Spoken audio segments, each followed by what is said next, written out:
overarching concerns and cross-cutting issues, legal precision, data collection, and standards for evidence-informed action. The TWG report proposes defining femicide as the intentional killing of a woman or girl because of her gender. While recognizing femicide as a distinct crime is something we champion fully, this definition presents significant evidentiary challenges that will undermine prosecutions. How does a prosecutor go about proving that a killing was because of gender beyond reasonable doubt? What evidence establishes gender motivation vis-à-vis other motives? The report produces no evidentiary framework, risking that femicide charges become unprovable, forcing prosecutors to revert to generic murder charges, defeating the purpose of the new offense.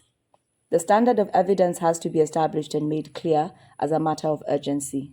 The report also acknowledges serious data problems. Different sources report femicide numbers ranging from 127 to 578 for the same year, 2024. Yet, the report proceeds to build extensive policy recommendations on this uncertain foundation. We cannot effectively allocate resources to combat VAWG or femicide when we don't know whether the real incidence is 127 or 578. This is a systemic counting failure.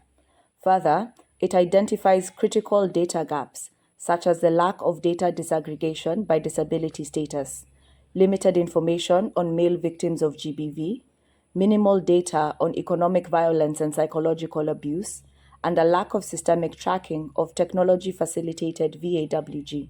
The proposed solution, the creation of yet another coordinating body, the National GBV Observatory, adds bureaucracy without addressing the underlying problem that existing institutions, KNBS, NGEC, NCRC, Ministry of Health, the Police Service, the Judiciary, and so on, collect data but don't attribute it correctly or share it effectively.